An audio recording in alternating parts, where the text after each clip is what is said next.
لسه في أعماقنا الإيمان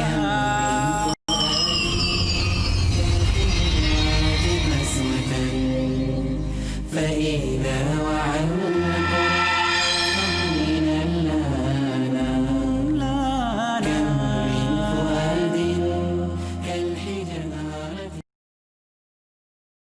السلام علیکم ورحمۃ اللہ وبرکاتہ. نحمد و نصلی علی رسول الکریم. اما بعد، علم و آگہی اور بیداری اور تعلیم و تربیت کے درسگاہ روشنی علم کی، اس میں آپ سبوں کا استقبال ہے.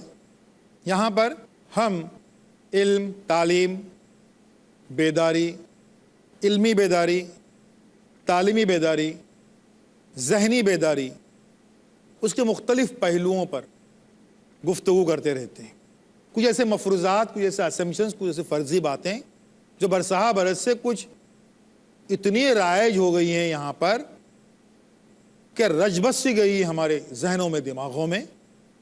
کتنی صحیح کتنی غلط اس کا ہم کبھی جائزہ لیتے نہیں ہیں، کیونکہ ہمارے ذہنوں میں وہ اتنی پختہ ہوئی ہیں، اتنی پختگی سے وہ بیٹھ گئی ہیں کہ ہم ان میں یقین کرنے لگے کہ یہ بات سچ ہے. ہمیں یقین کرنے لگے ہیں کہ یہ جو سن رہے ہیں، جو دیکھ رہے ہیں، وہ سچ ہے. اس کی تحقیق، اس کی حقیقت، اس کے تہ میں جانے کی ہم کوشش نہیں کرتے. اور یہ ذہنی بیداری اگر نہ ہو، یہ فکری بیداری اگر نہ ہو، اور ہمارے فکر میں اگر یہ پازیٹو تبدیلی نہیں آتی ہے، تو یہ ہماری جو جنریشن جو اس وقت جی رہی ہے، جو نسل ہے، اور وہ ہمارے گھروں میں جو نئی جنریشن جو پل رہی ہے، وہ بھی انہی مفروضات، انہی اسمپشنز، انہی فرضی باتوں کا شکار ہو کر اس دنیا سے گزر جائیں گے. تو کوئی تبدیلی نہیں آئے گی اس فکر میں، اس سوچ میں. ایسی ہی ایک فکر جو رائج ہے ہمارے یہاں پر، عام ہے، اور وہ یہ ہے کہ یہ ایک سازش ہے. آج ہماری گفتگو کا عنوان بھی یہی ہے کہ یہ ایک سازش ہے. یعنی کیا؟ ہمارے اخبارات، ہم مسلمانوں کے اخبارات، ہمارا جو بھی میڈیا ہے، جس بھی زبان میں ہمارے اخبارات یا رسائل وغیرہ موجود ہیں، ان میں بارہا پڑھتے ہیں، ہر بار پڑھتے ہیں کہ یہ ایک سازش ہے. یعنی یہ ہماری قوم کے تعلق سے ایک سازش ہے، ہم مسلمانوں کے تعلق سے ایک سازش ہے، مسلمانوں کے بارے میں ایک سازش ہے. ہر بار کوئی آندھی، طوفان اور سیلاب و زلزلہ، اس کو چھوڑ کر باقی ساری باتیں جو ہیں وہ ہم کو ہمارے قوم کے تعلق سے سازش ہی نظر آتی ہے. اور یہ کچھ ایسا ذہن بن گیا ہے کہ کچھ عجب نہیں، کچھ سالوں کے بعد میں یہ زلزلہ اور طوفان بھی مسلمانوں کے خلاف سازشی لگے ہم کو، یہ بھی سازش ہے. ہم یہ بول کر اپنی ذمہ داریوں سے بری ہونا چاہتے ہیں، اس لیے ہم یہ کہتے ہیں یہ سازش ہے. کیا کہتے ہیں یہ؟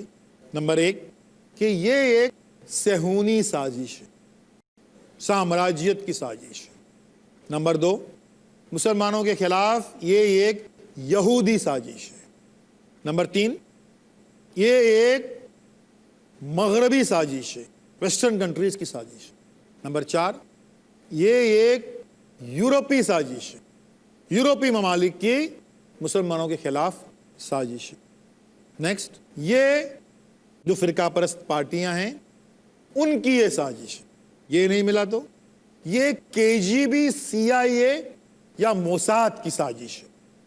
KGB جو روس کی سیکریٹ ایجنسی ہے، CIA جو امریکہ کی سیکریٹ ایجنسی ہے، اور موساد جو اسرائیل کی سیکریٹ ایجنسی ہے، ان کی یہ سازش. کچھ بھی ہو جائے تو ہمارے جو اخبارات ہیں ان میں ہیڈنگ یہی بنتی ہے. یہی نہیں، ہمارے اخبارات کے، ہماری قوم کے جو اپنے آپ کو دانشور طبقہ کہتا ہے، وہ دانشور طبقہ، ہمارے ایڈیٹرز، ہمارے مدیران، مضمون نگاران، تھنکرز، تھنک ٹینک، ہر دوسرے تیسرے دن یہی ہیڈنگ لگاتے رہتے ہیں کہ یہ سازش ہے مسلمانوں کے خلاف، اور اس طریقے سے ہاتھ اٹھاتے ہیں بھئی یہ سازش ہے اور یہ سمجھی بوجھی سازش ہے۔ آج ہم اس کا جائزہ لیں گے کہ یہ سازشیں ہیں اگر ہم کہتے ہیں تو اس کی حقیقت کیا ہے۔ واقعی ساری دنیا ہمارے خلاف سازشیں کر رہی ہے یا ہم اپنی ذمہ داریوں سے بھاگنے کے لیے ایسا کہہ رہے ہیں اور پلہ جھاڑ رہے ہیں یہ سازش ہے؟ اس کا ہم آج جائزہ لیں گے۔ نمبر 1 جو سازش کہی جاتی ہے کہ اس ملک میں ہم لگ بھگ بر صغیر پر ہم 700-800 سالوں تک ہم راج کیا کرتے تھے اور آج ہمارا تخت و تاج جو چھن گیا ہے یہ ایک سازش ہے، یہ کہا جاتا ہے تاکہ ہم اس سے بچ جائیں۔ میں ان سے یہ پوچھنا چاہوں گا کہ بھائی وہ تخت و تاج جو ہمارے ہاتھوں سے گیا ہے وہ کس طریقے سے سازش دوسروں کی ہو سکتی ہے؟ دوسروں کی سازش وہ کس بنا پر کیسے ہوتی ہے؟ ہم حکمران تھے، ہم راج کر رہے تھے، ہمارے پاس دولت تھی، ہمارے پاس طاقت تھی، ہم جو ہیں وہ ہر لحاظ سے پورے جو افیئرس ہیں، جو معاملات ہیں اس کے سیاہ و سفید کے ہم مالک تھے، تو پھر یہ سازش کیسے ہوئی؟ کس نے ہم کو روکا تھا؟ ہمارے جو حکمران تھے ان کو کس نے روکا تھا کہ وہ بھی جو جدید تحقیقات ہیں، جو سائنسی تحقیقات ہیں اس کے لیے کچھ کرتے؟ کس نے روکا تھا؟ جب ہوائی جہاز ایجاد نہیں ہوئے تھے اور بری راستوں میں بھی معاملات یہ ہو رہے تھے کہ کئی جگہوں پر جنگیں چل رہی تھیں، کئی معاملات چل رہے تھے، اس وقت یورپی ممالک نے جو ہے وہ بحری راستہ سی روٹس دریافت کرنے کے لیے کوششیں کی۔ پرتگال کا ایک بادشاہ تھا کنگ ہنری، اس نے اسپانسر کیا، اپنے تجوری کے دروازے کھول دیے کہ یہ روپیہ پیسہ سب لے کے جاؤ، سرمایہ لے کے جاؤ اور بحری راستہ دریافت کر لو۔ بحری راستہ دریافت کرنے کے لیے ان بادشاہوں نے دولت لٹائی۔ اب کس نے روکا تھا ہمارے بادشاہوں کو اس معاملے میں دولت صرف کرنے سے؟ کسی نے روکا نہیں تھا۔ تو یہ سازش کیسے ہو سکتی ہے؟ ہم کیسا کہہ سکتے ہیں کہ یہ کسی کی سازش ہے؟ ہم اپنی عاقبت ناشناسی، ہم غفلت میں تھے اور کہہ رہے ہیں کہ یہ سازشیں ہیں۔ یہ کس قدر بے بنیاد بات ہے۔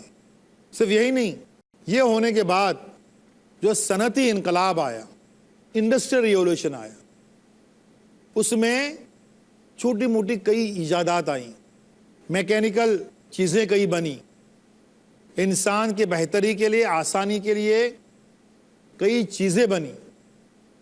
یورپ میں جو صنعتی انقلاب آیا وہ صنعتی انقلاب مسلم ممالک میں کیوں نہیں آیا؟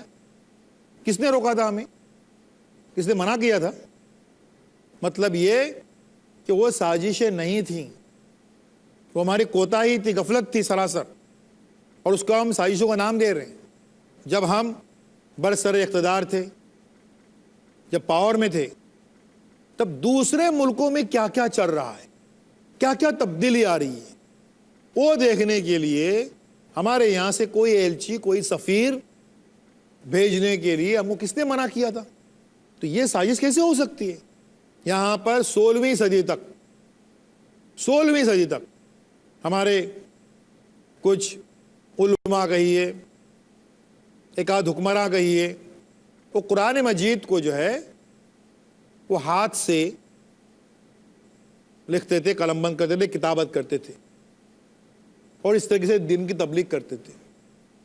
لیکن یہ کرنے کی بجائے اگر پڑوسی علاقہ جو ہے، پڑوسی علاقہ چین، وہاں پر اگر ہم نے کوئی ایک سفیر بھیجے ہوتے تو ہم کو معلوم ہوا ہوتا کہ اس سے ایک 50 سال پہلے چین میں پرنٹنگ پریس ایجاد ہو چکی تھی، اور عیسائی مشینریز نے وہ پرنٹنگ پریس سے اپنی دین کی تبلیغ شروع کر دی تھی. ایسا کوئی آدمی بھیجنے کے لیے کس نے روکا تھا ہمیں؟ تو بات ہو رہی ہے کہ یہ ایک سازش ہے. اس کی حقیقت کتنی ہے اس کو ہم سمجھ رہے ہیں. حاضر ہوتے ہیں ایک چھوٹے سے بریک کے بعد میں.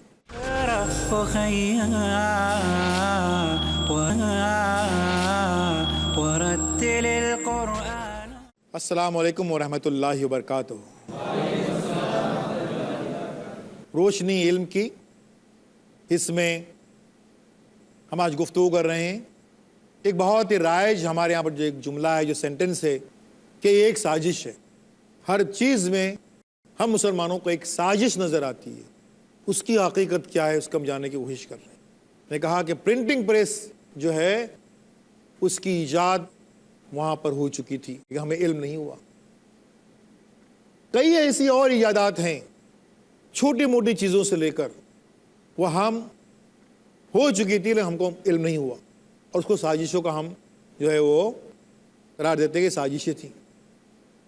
پوری طریقے سے ہم طاقتور تھے، ہمارے پاس ہیرے تھے، جواہرات تھے جو اپنے تخت طاؤس میں سجائے تھے، اپنے تاجوں میں سجائے تھے. ان پتھروں کا ہم نے استعمال نہیں کیا تحقیق کے لیے، ریسرچ کے لیے. ہم کس بنا پہ کہہ سکتے ہیں کہ یہ یورپی ممالک، مغربی ممالک یہ جو ہیں ان کی سازشیں مسلمانوں کے خلاف؟ یہ سراسر غفلت تھی ہماری. اس تعلق سے ایک اور آپ کو سنائی دے گی بات، اور وہ بات تھی تقسیم ہند، اس ملک کی تقسیم، پارٹیشن آف انڈیا. اس کے تعلق سے صفحات کے صفحات سیاہ ہو رہے ہیں. درجنوں، سینکڑوں نہیں، ہزاروں کے تعداد میں جو ہیں وہ مضامین اب تک لکھے جا چکے ہیں کہ تقسیم ہند، پارٹیشن آف انڈیا جو تھی وہ برٹش یعنی انگریز اور اس ملک کی جو فرقہ پرست پارٹیاں تھیں ان کی سازش تھی. دیکھیے، جب جب ہم یہ کہتے ہیں کہ یہ مسلمانوں کے خلاف سازش ہے، اس کا ایک واضح مطلب یہ ہوتا ہے کہ ہم یہ اعلان کر رہے ہیں کہ یس، ہمارے خلاف کوئی بھی سازش کر سکتا ہے. ہم اتنے کمزور ہیں. ہم یہ اعلان کر رہے ہیں کیونکہ سازش کرنے والا ہمیشہ عقل مند ہوتا ہے اور زیادہ عقل مند ہوتا ہے، اس لیے تو سازش کرتا ہے. وہ ہم کو اگر وہ گرانٹیڈ لے رہا ہے، ہمارے خلاف سازشیں کر رہا ہے، ہم کو اگر بیوقوف بنا رہا ہے، اس کا مطلب یہ ہوا کہ ہم احمق ہیں. ہم احمق تھے اس وقت اور وہ اپنی سازشوں میں کامیاب ہوئے. تقسیم ہند کی مثال لے لیجیے. تقسیم ہند، پارٹیشن آف انڈیا کے تعلق سے کہا تھا کہ یہ اس ملک کی جو فرقہ پرست پارٹی تھی انہوں نے مسلمانوں کو اکسایا، ان کے قائدین کو اکسایا. ارے وہ آپ کے قائدین ہی کیسے تھے؟ پھر کیسے قائد تھے آپ کے، کیسے لیڈر تھے آپ کے، جو یہ نہیں سمجھ سکے کہ ان کو اکسایا جا رہا ہے، ان کو بھڑکایا جا رہا ہے، ان کو مشتعل کیا جا رہا ہے، ان کو جو ہے وہ چھوٹے چھوٹے ایشوز پہ الجھایا جا رہا ہے. وہ اگر واقعی آپ کے قائد تھے، بہت لائق تھے، بہت سمجھدار تھے، تو ان کو یہ سازش سمجھ میں آنی چاہیے تھی. سازش کا وہ شکار ہو گئے، مطلب وہ قائد نہیں تھے، وہ عقل مند نہیں تھے، ان کو کوئی بھی بیوقوف بنا سکتا تھا، اس لیے وہ سازش کا شکار ہو گئے. تقسیم ہند، پارٹیشن آف انڈیا، کیونکہ بہت برا سانحہ تھا، ایک ٹریجڈی پورے صدی میں. لوگ کہتے ہیں کہ 20ویں صدی، 20th سینچری کی سب سے برا واقعہ تھا ہیروشیما اور ناگاساکی پہ بم ڈالنا. میرا نظریہ اس طرح سے مختلف ہے. ہیروشیما اور ناگاساکی پہ بم ڈال کر وہ نقصان نہیں ہوا جو تقسیم ہند کی وجہ سے اس بر صغیر ہندوستان، پاکستان اور بنگلہ دیش کے مسلمانوں پہ ہوا. کبھی سوچا ہے آپ نے اس کائنات پہ، اس روئے زمین پہ کوئی ایسی قوم ہے کہ یہ 700-800 سالوں تک اس علاقے پہ راج کرے اور پھر وہ اپنے آپ کو کاٹے، تقسیم کرے، ایک آدھ کوئی حصہ لے کر کہ یہ میرا حصہ، یہ ان کا حصہ، یہ حصہ؟ اتنی حماقت کس نے کی ہے آج تک؟ مسلمانوں نے کی. ان کو کہتے ہیں کہ بھڑکایا گیا ان کو. فرقہ پرستوں نے، انگریزوں نے بھڑکایا ان کو. ایک الیکشن ہوا تھا، اس میں ان کو جائز طریقے سے سیٹیں ملی تھی، وہ نہیں دی. ارے نہیں دی، سمجھنا چاہیے تھا کہ وہ سازش کی انہوں نے. اس سازش کو کامیاب کرنے اپنے ہاتھ بٹایا، اپنے نعرے لگائے، لے کے رہیں گے، لے کے رہیں گے. لیا، کیا حاصل ہوا؟ جو کتنی بڑی طاقت، دنیا کی سب سے بڑی طاقت اس بر صغیر کے مسلمان ہوتے اگر یہ تقسیم نہیں ہوتا. لیکن ہم اس سو کالڈ سازش کا ہم شکار ہو گئے. یہ سازش اگر تھی تو ہم اعتراف کر رہے ہیں کہ ہمارے لیڈر، ہمارے قائد جو تھے وہ اتنے کمزور تھے، اتنے بیوقوف تھے کہ وہ کسی کی بھی سازش کا شکار ہو سکتے تھے. ان کو یہ نہیں معلوم ہوا کہ ان کی بانچیں کھل گئی. یار اتنے صدیوں تک اس ملک پہ راج کرنے والے بول رہے ہیں کہ ہم کو ایک حصہ، چھوٹا سا حصہ دو، دے دو اس کو، جو مانگ رہے ہیں دے دو. سازشیں کامیاب ہم نے کی. اس لیے یہ ایک سازش ہے، یہ ہماری سراسر کمزوری کا اعلان ہے، سراسر اس کا اعلان. اسی زمرے میں ایک بات اور آتی ہے، کہا جاتا ہے، ہمیشہ کہتے ہیں کہ مسلمان جو اس ملک میں، اس بر صغیر میں جو تعلیم کے میدان میں پچھڑے ہوئے ہیں، یہ بھی ایک سازش ہے. اور کون کون کہاں سے کوڑی ڈھونڈ کے لے کے آتے ہیں، دور کی کوڑی لے کے آتے ہیں. یہ یہودی سازش ہے، یہ اسرائیلی سازش ہے، یہ KGB کی سازش ہے، یہ برہمنوں کی سازش ہے، یہ اس کی سازش ہے، اس کی سازش ہے. یہ کہتے ہو کہ تو بھول جاتے ہیں کہ علم سے دور رکھنے کے لیے بھی ہم کو کوئی سازش ہم پہ کوئی کر سکتا ہے. وہ کر سکتا ہے تو واقعی وہ قابل تعریف ہے وہ لوگ، کہ اس قوم کو بہکا سکتے ہیں کہ جس قوم کے لیے پہلا حکم تھا پڑھ اقرا. پہلا حکم لڑ بھی ہو سکتا ہے، لڑنے کا حکم ہے، حق اور باطل کی لڑائی ہے، لیکن کتاب مبین میں پہلا حکم جو نازل ہوا وہ لڑ نہیں تھا، وہ پڑھ تھا. جس کو پہلا حکم پڑھ ہے، پڑھنا جو ہے اس کے لیے فرض ہے، چاہے مرد ہو چاہے عورت ہو. جس کے لیے پہلی آیت میں کہ تحقیق کی اور الحمدللہ رب العالمین، کئی عالمین، کئی عالم موجود ہیں، یہ اس کا اعلان ہے، تحقیق کی دعوت دی جا رہی ہو. جس کتاب مبین میں یہ دعا ہے کہ رب زدنی علما، کہ اللہ میرے علم میں اضافہ فرما. تو علم میں اضافہ کرنا جو ہے اور اضافے کے لیے دعا مانگنا، وہ دعا ہے. اگر وہ اللہ کے لیے ناپسندہ بات ہوتی علم میں اضافہ کرنا، تو خدا نہ خواستہ اس میں یہ ہوتا کہ اللہ میرے علم میں جو ہے وہ کمی عطا فرما. کمی کی دعا نہیں ہے، اضافے کی دعا ہے. مطلب علم میں اضافہ کرنا جو ہے وہ اللہ کو پسند ہے، اس لیے دعا کرو اس کے لیے. علم کے تعلق سے اتنی ساری باتیں جب یہ ہیں اور ہم کو کوئی بہکا سکتا ہے، پھر بھی انسان کے ہماری یہ ناقص عقل جو ہے اس کو سمجھ میں نہیں آ سکتا. اس لیے اللہ تعالیٰ نے ایک اور آیت نازل کی، سورہ زمر، سورہ نمبر 39 آیت نمبر 9 میں. سنہرے الفاظ سے لکھی جانے والی آیت، پورے کائنات کو دکھائی دے اسی آیت کہ کیا علم والے اور بغیر علم والے برابر ہو سکتے ہیں؟ سوالیہ نشان. یعنی کیا ہے؟ اللہ تعالیٰ خود فرما رہے ہیں کہ علم والے اور بغیر علم والے برابر نہیں ہو سکتے. جن کے پاس نالج ہے، جن کے پاس نالج نہیں ہے، وہ دونوں یکساں نہیں ہو سکتے. آج ہم دیکھ رہے ہیں دوسری قومیں ہم سے آگے گئی ہیں، وہ اس کرائٹیریا پورا اتر رہے ہیں کہ وہ علم والے ہیں، اس لیے آگے ہیں. تو علم والے اور بغیر علم والے برابر نہیں ہو سکتے، یہ واضح طور پر اعلان کر دیا اللہ نے، تاکہ علم کی طرف راغب ہو جاؤ.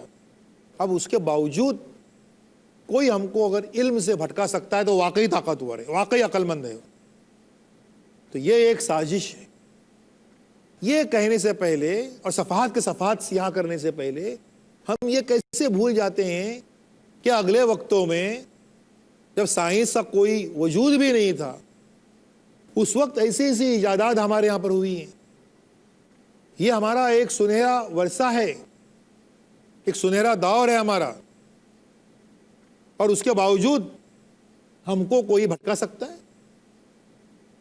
میں ایک دو مثالیں دوں گا اس کی، کہ جب سائنس کا کوئی چلن ہی نہیں تھا تو اس وقت جابر بن حیان، وہ سائنسدان جس نے کیمسٹری ایجاد کی، کیمسٹری کے فارمولے ایجاد کیے، کئی جو ایلیمنٹس ہیں کیمسٹری کے، جو عناصر ہیں، اس کی تحقیق کی، اس پہ ریسرچ کی.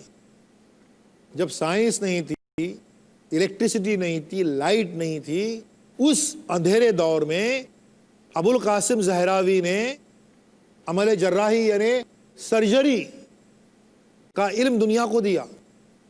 اور کس حد تک دیا اس اندھیرے دور میں، آپ جاننا چاہتے ہیں؟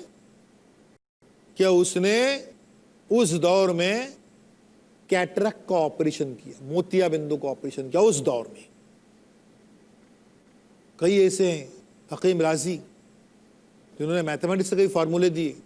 علم مثلث ٹریگنومیٹری ہماری دین ہے دنیا کو، ہم نے دیا. وہ لوگ تھے جو دین سے پورے جڑے ہوئے تھے اس زمانے میں، اس وقت، اور ساری تحقیقات میں لگے ہوئے تھے. ساری علمی تحقیق، چاہے طب کی ہو، تعلیم کی ہو، فلکیات کی ہو، کیمیات کی ہو، ارضیات کی ہو، وہ ساری تعلیم سے مکمل جڑے ہوئے تھے، اور دین سے بھی جڑے ہوئے تھے. یہ ہماری روشن تاریخ ہے، اور اس روشن تاریخ سے ہم کو کوئی ہٹا سکتا ہے؟ اس کا ہم اعلان کر رہے ہیں کہ ایک سازش ہے، ایک سازش ہے. یہ اور کچھ نہیں ہے، یہ سازش نہیں ہے، یہ صرف اور صرف اپنی ذمہ داریوں سے بھاگنے کا ایک حربہ ہے، ایک بہانہ ہے. بار بار یہ کہہ کہ یہ سازش ہے، یہ سازش ہے. کیا واقعی مسلمانوں کے خلاف سازشیں ہو رہی ہیں؟ اور اگر ہاں تو اس کا علاج کیا ہے؟ اس تعلق سے ہماری بات جاری رہے گی. وآخر دعوانا ان الحمدللہ رب العالمین. اللہ یا ربی یا اللہ.